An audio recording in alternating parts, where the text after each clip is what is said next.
रास्ते पर आप महिलाओं को लेकर चलना चाह रही हैं, वो रास्ता कांटों पे चलने के बराबर है, मानती हैं?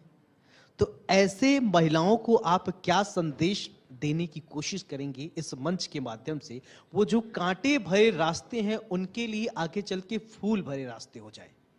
जी, शुक्रिया है इस मंच का, जो मैं सारे देश के महिलाओं से कहती हूं कि आप किसी से डरने की जरूरत नहीं है, आप अपने आप में सब कुछ हो, आपको कोई भी नहीं डरा सकता। अगर आप स्ट्रांग हो तो 1 लाख मर्दों से भी फाइट कर सकती हो, आपको कोई भी नहीं गिरा सकता।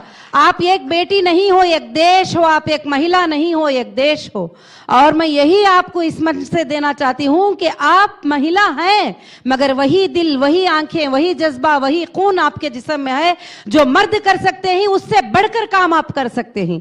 मुझे लोग पहले सताते थे, डराते थे, कहते थे, ट्विटर पे बड़े बड़े एमपीस होने वाले ट्वीट कर देते थे कि रोटी पका लो, नेशनल पार्टी बनाने की क्या जरूरत है। मैंने उसके जवाब में यह दिया कि मैं रोटी भी बना सकती हूं, देश को भी चला सकती हूं, मगर आप देश चला सकते हो, रोटी नहीं बना सकते। तो इसलिए हम सबके साथ फाइट कर सकते हैं और हम बड़े ताकतवर हैं। आप ये मत समझो कि इनके पास पावर है तो ये करेंगे, पैसा है तो ये करेंगे। हम बगैर पावर के, बगैर पैसे के भी सब कुछ हैं, क्योंकि हमारे बगैर ना भाई है, हमारे बगैर ना शोहर है, ना हमारे बगैर बेटा है, ना हमारे बगैर देश है, तो हम ही सब कुछ है। इस बात को जैसा आपने जिस तरीके से प्रेजेंट किया, यही कहा जा सकता है, न हो साथ कोई, अकेले बढ़ो तुम, सफलता तुम्हारी कदम चूम लेगी। लेकिन एक महिला, और वो भी इस तरीके से आगे बढ़ना, मुस्लिम महिलाओं को और कहां कहां एजुकेशन की जरूरत है, कैसे आप अवेयर करेंगे?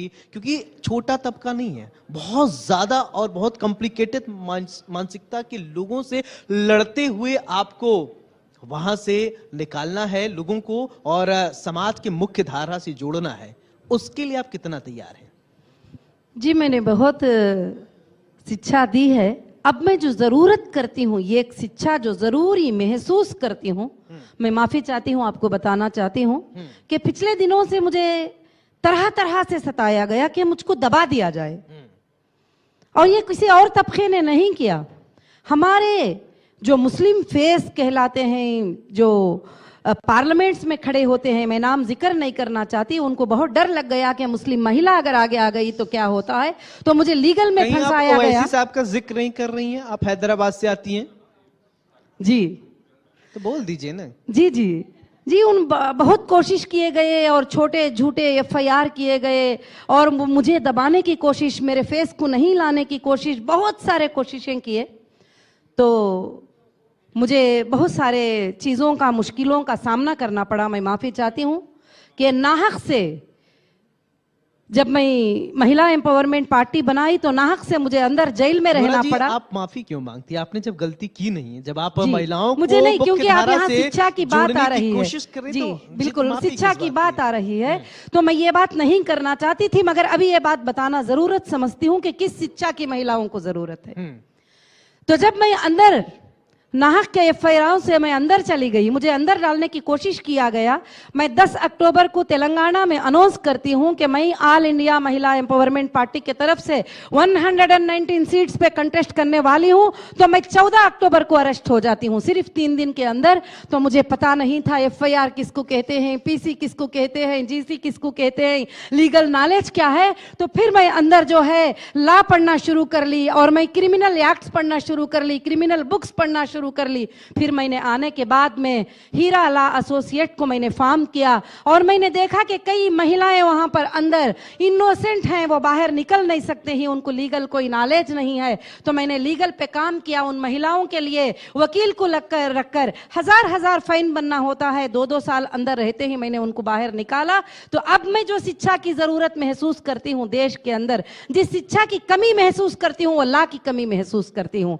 आज हमारे देश में जजेस की कमी है, इस वजह से करोड़ों के केस पेंडिंग पड़े हुए हैं। आज हमारे देश में लॉयर्स की कमी है, जिसमें हमारे बच्चों को लॉ की नॉलेज नहीं है। आज हमारे देश के हर बच्चे को जो है लॉ की नॉलेज देना जरूरी है, भले वो 1 क्लास क्यों ना हो, 5th क्यों ना हो, 6th क्यों ना हो। मैं चाहती हूँ सारे कॉलेजेस में 5 मिनट लॉ के लिए टाइम दे, उनको बता दे कि देश का लॉ क्या है और वो देश का, हिंदुस्तान का कॉन्स्टिट्यूशन क्या है। मैं इस पर जरूरी समझ गई। अब मैं डिजिटलाइज वाइज हर महिला को यह शिक्षा देना बिल्कुल, चाहती आप हूं। महिलाओं को यही संदेश देना चाहती हैं, वक्त जी। बर्बाद करने वाले को वक्त बर्बाद करके छोड़ेगा, हालातों पे छोड़ने वालों को हालात ही न छोड़ेगा। इसलिए घर से निकलिए, आगे बढ़िए और मजबूती से, दृढ़ इच्छा शक्ति से अगर आप आगे बढ़ेंगी तो आप सफलता जरूर।